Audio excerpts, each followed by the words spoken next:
안녕하세요. 까치살모입니다. 오늘은 영상을 시작하기에 앞서서 오늘 영상은 절대로 국뽕에 관한 것도 아니고 오히려 우리의 잠재적 적국의 무기의 위협이 얼마나 큰지를 이야기하는 것이므로 그런 걸 원하지 않는 분들은 보지 말아주셨으면 합니다. 그리고 또 틀림없이 이 영상을 보고 제가 중국 사람이라고 주장하는 분들이 있을 텐데 저는 중국 사람도 아니고 중국 무기 칭찬하는 거 듣기 싫은 분은 아예 처음부터 이 영상을 보지 말아주세요. 우리나라의 주적은 누가 뭐라고 해도 북한입니다. 그러나 확실한 건 우리나라의 주적이 북한일 뿐. 북한이 우리의 유일한 적은 아니라는 점입니다. 중국도 우리의 잠재적인 적국이고 일본도 우리의 잠재적인 적국입니다. 그래서 우리의 잠재적인 적국이 어떤 무기를 개발하는지도 알아야 할 것입니다. 그래서 오늘은 우리가 어떤 처지에 있는지 현실을 알라고 준비한 영상입니다. 저는 저번 영상에서 우리나라의 초음속 미사일 개발 진행 상황을 이야기했습니다. 그리고 우리나라는 초음속뿐만 아니라 장기적으로는 극초음속 미사일까지 개발 중입니다. 그런데 당연하지만 신형 무기를 우리만 개발하고 있을 리는 없습니다. 솔직히 초음속 미사일을 우리보다 먼저 배치한 것도 중국이고 극초음속 무기를 먼저 배치한 것도 중국입니다. 그렇기에 당연히 극초음속 대한미사일도 우리보다는 중국이 앞서가고 있습니다. 그뿐 아니라 우리나라의 많은 밀리터리 마니아들이 우리가 개발해야 한다고 생각했던 무기를 일본이 우리보다 먼저 개발하기로 했습니다. 그래서 오늘은 중국과 일본의 최신 대한미사일 개발 동향에 대해서 이야기해 볼 것입니다. 우선 중국에 대해서 이야기해 볼까 합니다. 중국은 DF-17이라는 극초음속 무기를 이미 실전에 배치했고 DF-21이라는 강력한 대함탄도 미사일을 운용하고 있습니다. 그러나 이 무기들은 전부 육상에서 발사하는 무기들입니다. 그렇기에 함대함 전투에 사용할 수 있는 무기는 아니고 주로 미국의 항공모함 등을 목표로 하는 무기입니다. 그러나 중국은 오래전부터 함선이나 항공기에서 운용할 수 있는 초음속 대함미사일을 러시아로부터 도입해서 운용하고 있고 또 자체적으로 개발해서 운용하고 있습니다. 그러다가 최근에 등장하고 있는 게 바로 중국의 수상함에서 발사할 수 있는 극초음속 미사일입니다. 중국은 작년인 2022년부터 중국판 이지스함이라고 이야기되는 052D형과 055형에서 발사할 수 있는 극초음속 대함미사일인 YJ-21을 선보인 상태입니다. 이 녀석은 마하 6의 비행속도와 마하 10의 최종 돌입속도를 가진다고 이야기되고 있습니다. 그리고 사거리는 800에서 1200km라고 합니다. 무엇보다 이 녀석이 무서운 이유는 기존 중국의 극초음속 미사일이 육상에서만 발사가 가능한 것에 비해서 함선에서도 발사가 가능하다는 점일 것입니다. 그렇기에 기존보다 훨씬 융통성이 있는 운용이 가능합니다.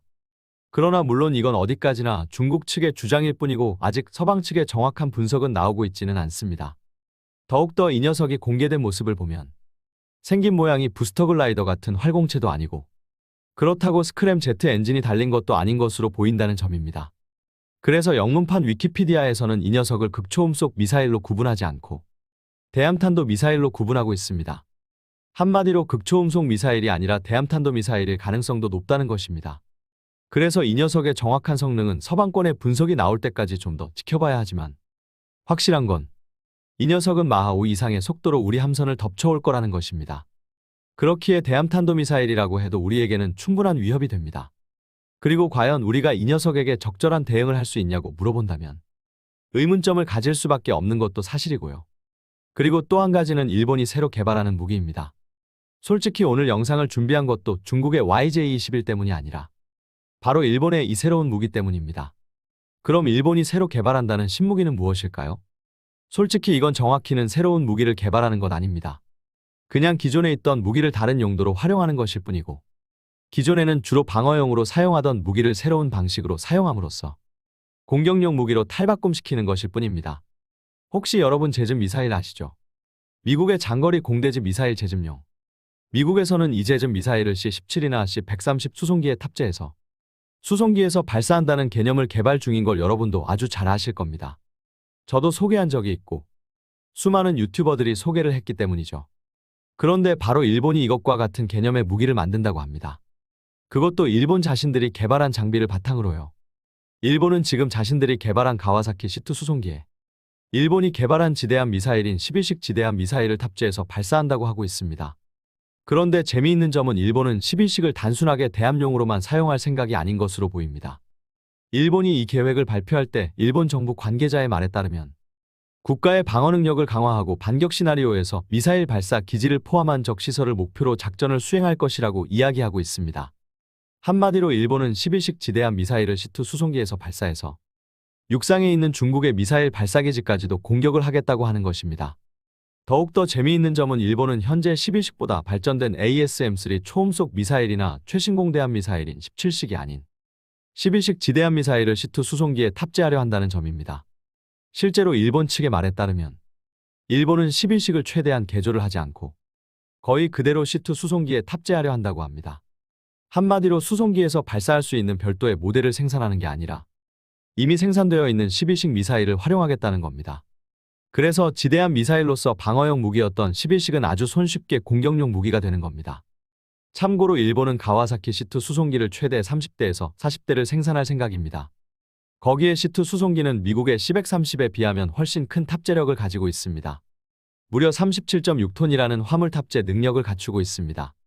그렇기에 이 수송기들을 대량으로 동원하면 엄청난 양의 미사일을 동시에 발사하는 게 가능합니다. 그나마 지금까지는 우리나라가 일본에 앞서 있던 분야가 강력한 탄도미사일과 순항미사일을 활용하는 공격 능력입니다.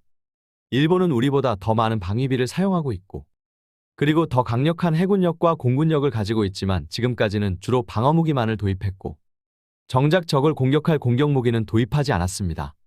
그런데 그런 일본이 최근에 미국으로부터 각종 공격무기를 대량으로 도입하려 하고 있죠. 거기다가 C2 수송기에 12식 대함미사일을 탑재한다는 건 미국으로부터 무기를 수입하는 것도 아니고 일본이 막대한 비용을 들여서 새로운 무기를 개발하고 도입하는 것도 아닙니다. 그저 원래 일본이 가지고 있던 무기를 활용하는 것일 뿐입니다.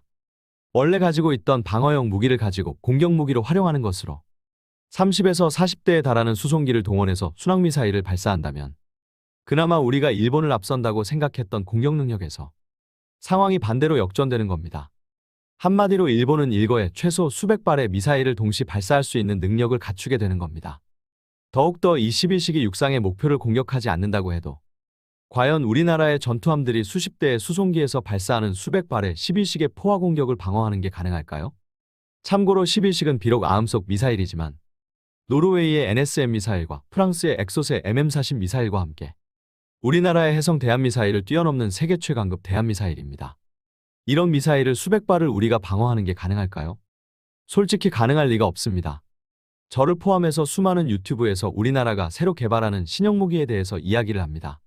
그러나 당연하지만 신형 무기를 개발하는 건 우리나라만이 아니라는 것입니다. 지금 이 순간에도 우리의 적국들도 신형 무기를 개발하고 있고 그 무기들은 우리에게는 크나큰 위협으로 자리 잡고 있습니다. 더욱더 방어무기만 가지고 있던 일본이 공격무기를 대거 도입하는 건 우리에게는 지금까지 없었던 큰 위협입니다. 그리고 과연 우리가 북한뿐만 아니라 이런 우리의 잠재적 적국들의 새로운 위협에 대해서 적절하게 대응을 하고 있냐고 이야기했을 때 여러분은 어떻게 보시나요? 우리나라가 일본이나 중국의 새로운 위협에 대해서 적절한 대응책을 마련하고 있다고 보시나요? 아니면 중국과 일본이 우리의 적국이 아니라고 보시는지요? 이상 영상 봐주셔서 감사합니다.